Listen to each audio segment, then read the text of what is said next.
Okay, so welcome to part 7. Hopefully you've made it this far, and after doing our controls for the hips and also for the neck.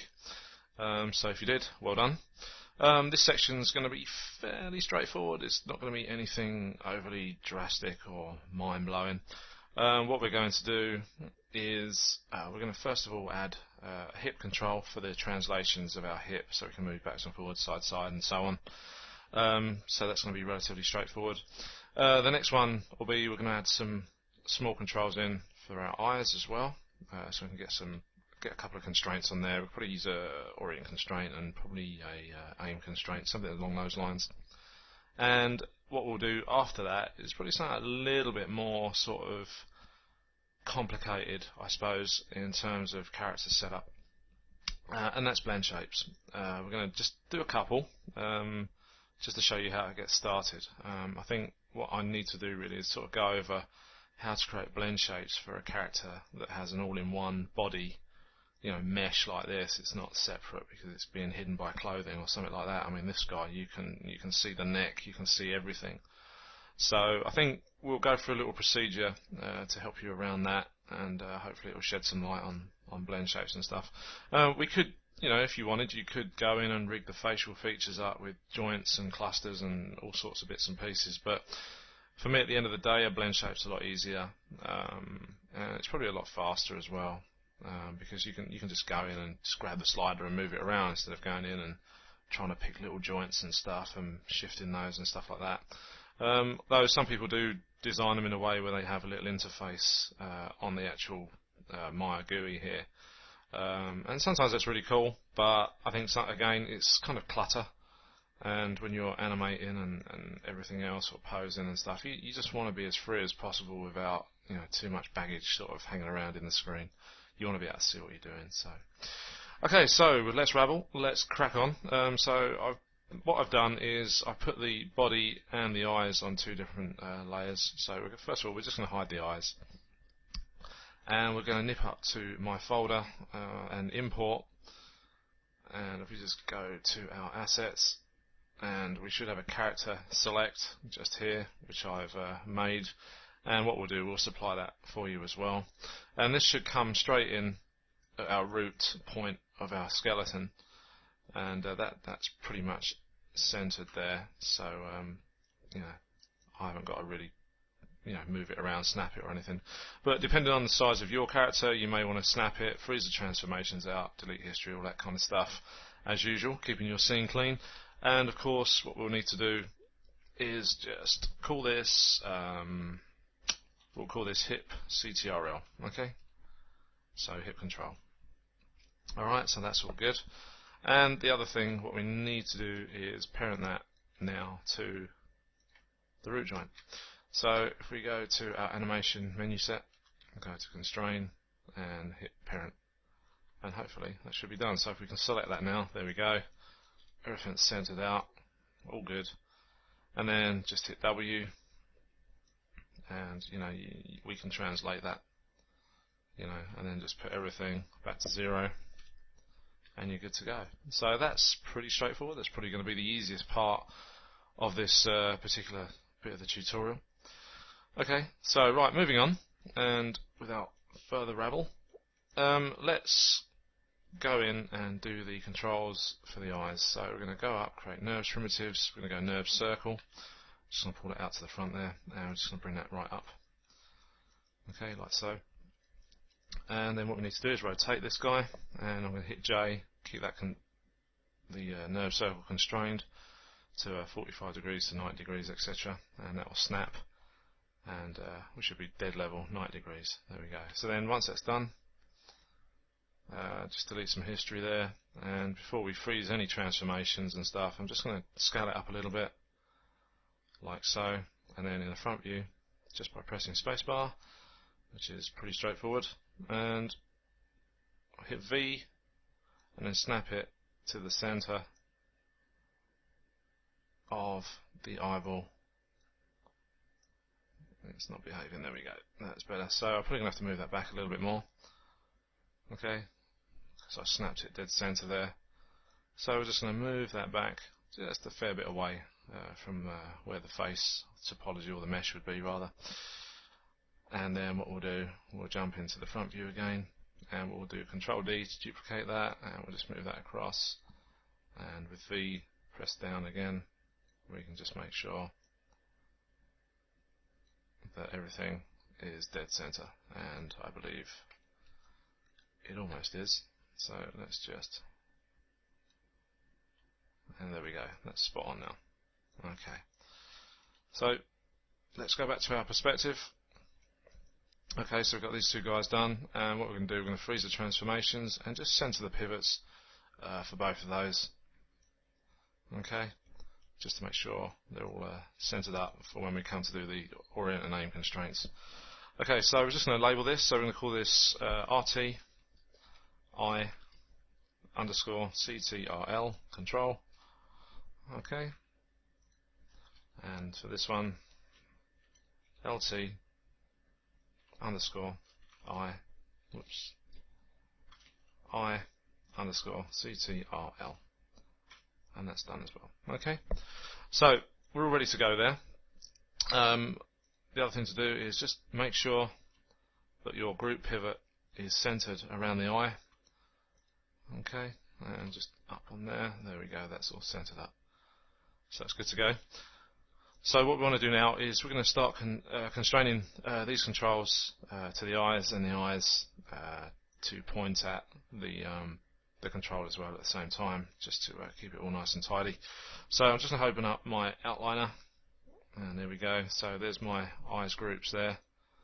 Okay, I've taken those out of the alien dude group there. So let's get cracking. So first of all, we're going to select the left eye control, and then I'm going to select the left eye group and just make sure we've got everything in there. That's the group, that's the whole group. Good. And then all we're going to do is go up to constrain, and we're going to hit aim. Okay, like so.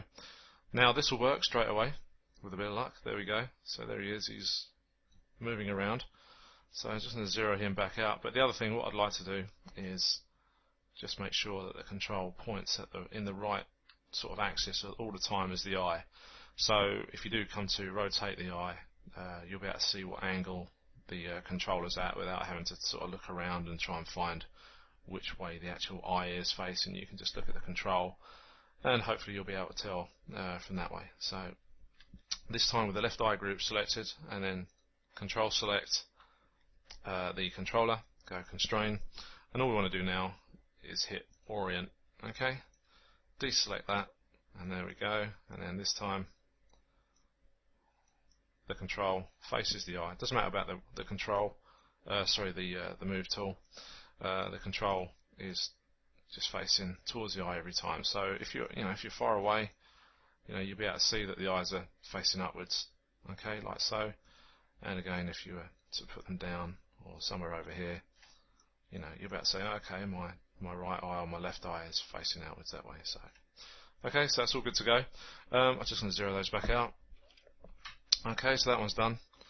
And what we're going to do now, we're going to do the same with the other one. So, I'm going to select the right control, and then going to grab the right eye group, and again, I'm going to go constrain and aim. Okay, and grab the right eye group, and then the right eye control, constrain and orient. And just double check everything with this. And one moment, I just think that's better. Right, okay. Let's just double check. Whoops. Okay, that's good. So, right eye group. And looks like we've got a slight rotation on that. So I'm just going to undo that. I don't believe I've frozen that out at all anywhere. We have there. Okay, so let's just double check this. I think it may be because of the orient constraint. Okay, let's just have a look there. So hopefully, let's try again. So just going to freeze everything out just to make doubly sure. And freeze. So that's all good. Okay. Okay, so that and that. And then all we're going to do is add name constraint, like so. Okay. and then we'll grab the right eye group, constrain, and orient. If it's going to go on, come on, there we go.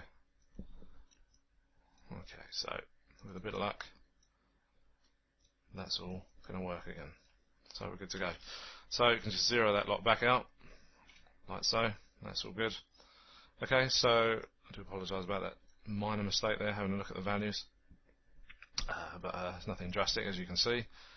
Okay, so what we want to do now is we want to label these up. So we've got the left and right side again.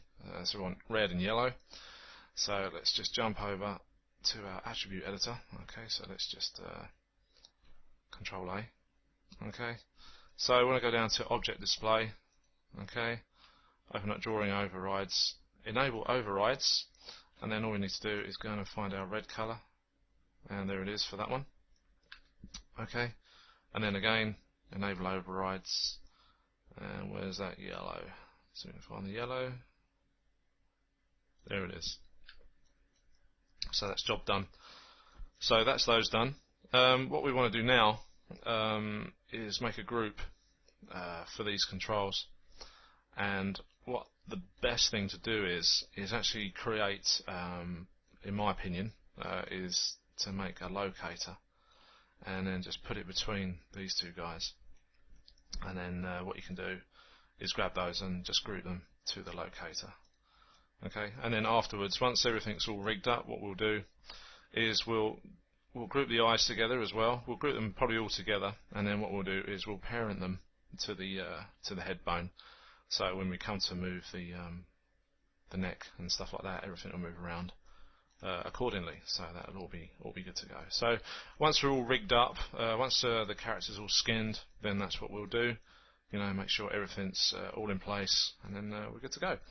Okay, so yeah, well, so what we need to do is create a locator. So just nip down to the locator, and there it is, just down there, hiding away, and we'll just bring that here, like so, and we'll just bring that up.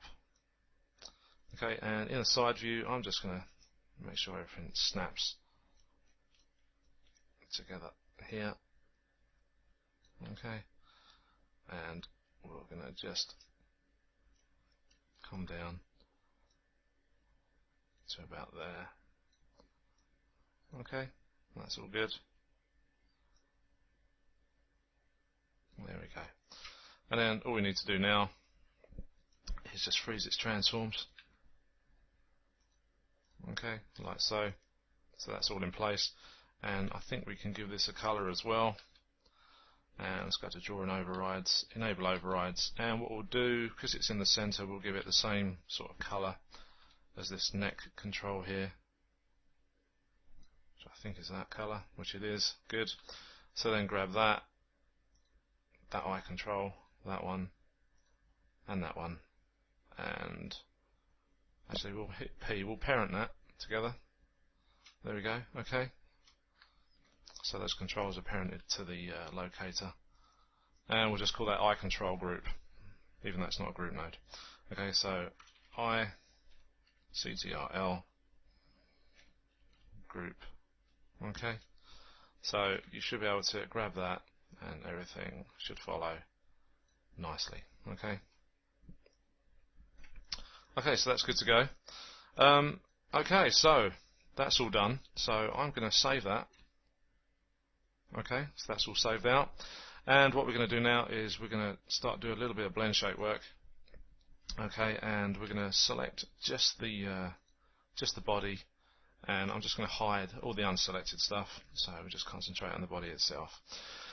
So blend shapes, basically it's a way of one object controlling the shape of another object by deforming it.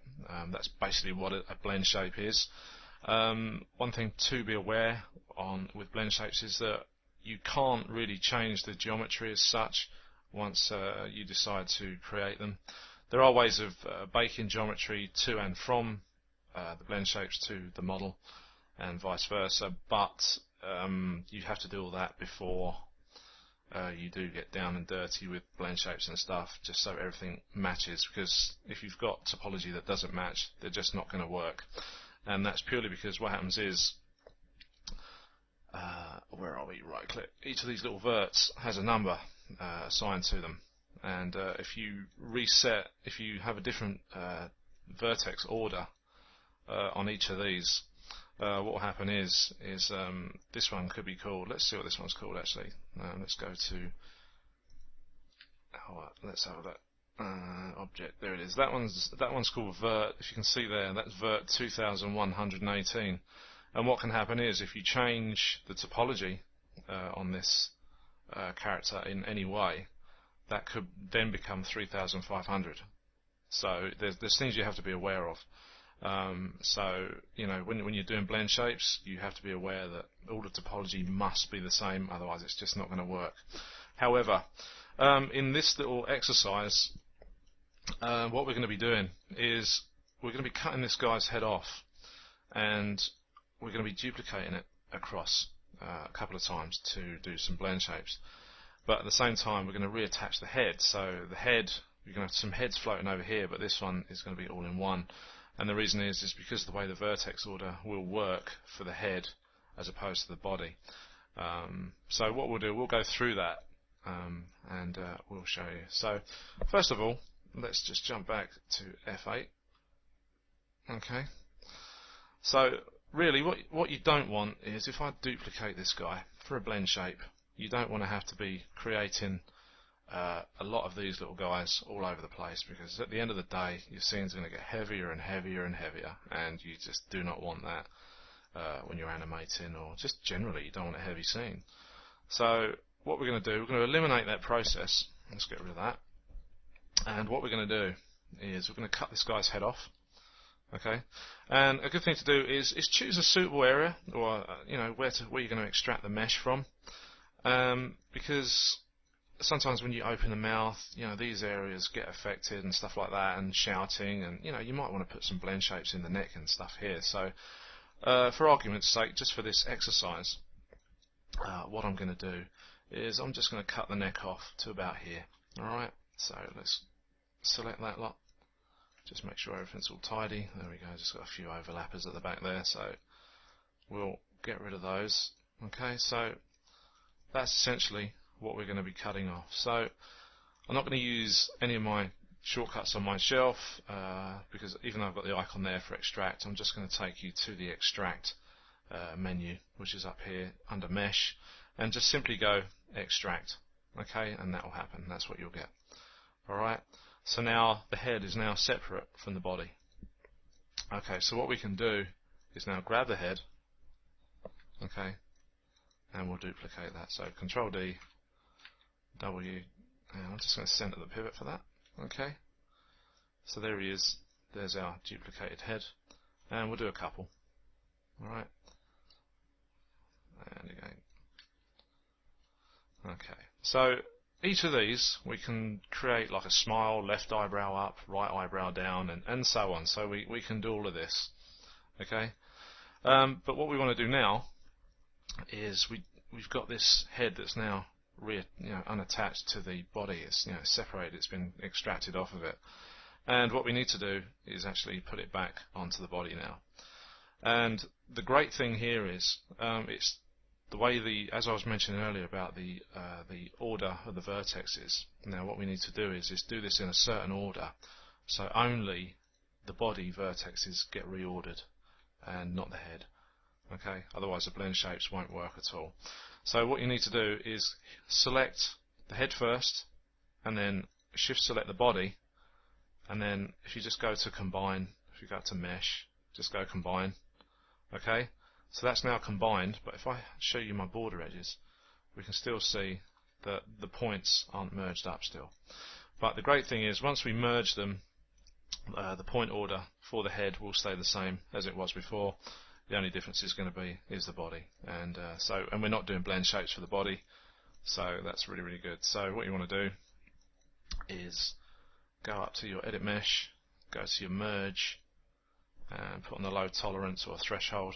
Okay, and just hit merge. Okay, and then that should all all be done. You might want to go around, just double check that you haven't oververt, haven't got any merge verts and stuff that way. But yeah, so that's all done. So that's good to go. So I'm just going to delete the history on that, because otherwise that's going to bog it down as well. So now you're really ready to create some blend shapes. And so what we'll do a couple. Okay, so let's do this side, we'll do this one first. Okay, and I'm just going to hit the B key just to bring the soft mod tool. So we'll give him a smirk or whatever. So let's just undo that a little bit and just bring out the fall off a bit more. Okay, and we'll just bring that up just slightly as well, and we'll just push this back. Okay, so we've got sort of like a left smirk. Alright, so what you can do is work on the left hand sides and stuff like that. Now I'm just going to give you a little hint here. I'm not going to do the right hand sides at all, because we at Simply Maya, we do actually give you a free downloadable tutorial called Mirroring Blend Shapes. So get in there and grab hold of that and have a look at that, how to mirror blend shapes for the opposite side of the face. Absolutely well worth doing. It's one I did a while back. There's no magic in there, it's just simple stuff really, using wrap deformers. So if you grab hold of that, then that will show you how to make the right hand side. So yeah, get in there and have a whirl. So okay, so what we'll do now is we'll grab the verts up here for our eye. I'm not taking massive amounts of care at this stage because I'm just showing you. Okay, so we'll just grab that eye up like that, and we'll just do a little bit more here as well. Okay, just to widen the eyes. And then again, let's just make this guy look a little bit cross coming down here.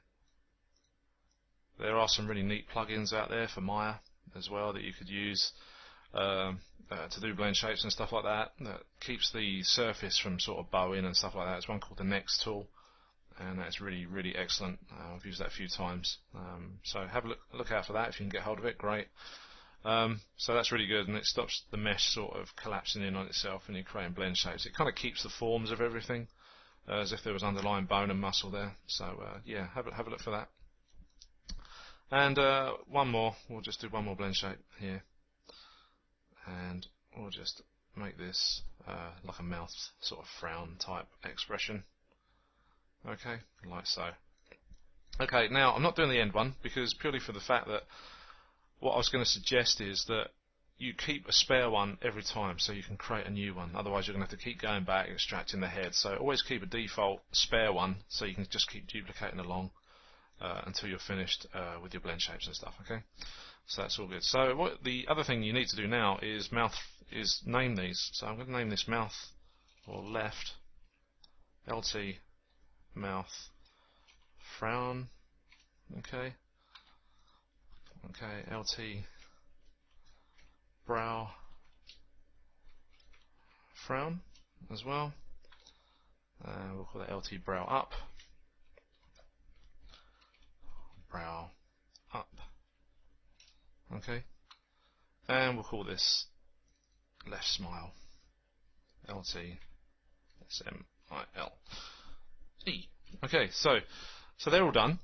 So what we need to do now is just grab them like so, as you would a normal blend shape, and just for argument's sake, what I'm going to do is open up our animation menu set here, go to create deformers, open up blend shape like so, check that topology is off, okay, and leave yourself on default and just hit create, and you should be ready to go. So as you can see here in the channel box, in the inputs, our blend shapes node has now appeared, and you can see our mouth frown, our brow frown, our left brow up, and our left smile. So with a bit of luck, if I've done this in the correct way and the correct order, you can now see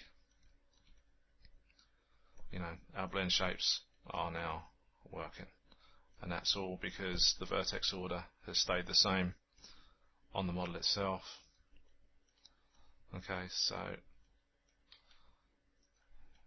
there we go. So I'm just mixing these up, having a laugh for a minute. Okay, so you can now do that to your heart's content without worrying about too much. And also, as I said, do download our free mirroring blend shapes tutorial that we have on the site. It's going to be worth it because it will save you hours of pain of going left to right, and so on. Okay, so that's all good. The other thing as well, I do want to point out, although we will be doing some rigging and stuff like that, we're going to skin this to the skeleton in the next couple of episodes. I may actually divide this up so we've got a bit more sort of topology to play with for the actual rig. So you may want to create the blend shapes after, because obviously you're going to be, if you do smooth the mesh itself, using subdivisions, you will add sort of more polish to it. So you may want to do this sort of bit afterwards. It's entirely up to you, because you can obviously use the character like this. I'm a great believer in simplicity when it comes to doing this stuff. So it may well be worth just keeping it like this. If you can weight the character good enough, when it comes to skinning it on the skeleton, if you can weight that good enough with this low res mesh, then that's great. But otherwise, do have a sort of think about that first as well. You may want to divide it up just so you've got a bit more control over the mesh and stuff like that, and you've got a bit more to paint on. So it's just one of those things worth bearing in mind anyway. So we've got this all sort of rigged up, and what we can do, we can name this. Okay, so we can call this Alien Blends. Okay, so we can call it that. Now the problem we got here is, what I really hate doing is when you want to select a blend shape in Maya, most of the time you're sort of looking at selecting the mesh, and then the mesh goes green, and then you've got to go in there and then open all this up and have a look and all this kind of stuff, just to see what the expressions are doing, because if you're zoomed out like that, you can't really see much, because the mesh is all sort of, the highlighted mesh is sort of starting to bunch up together like so. So what I like to do is I like to add a little control. So if I go to File, Import, and we're going to use the elbow PVC, which was the arrow, if you recall, on the back of the elbows that we use for the pole vector constraints in a couple of chapters back. And what I'm going to do is just bring that up like so, and we're going to rotate this. Okay, so I'm just going to rotate this down. Okay, like so, and in fact it might be worth just facing it forward. Let's do that. Okay, there we go. And now I'm just going to delete history and freeze the transforms. And what we'll do, we'll call that blend control, or facial shapes control. Okay,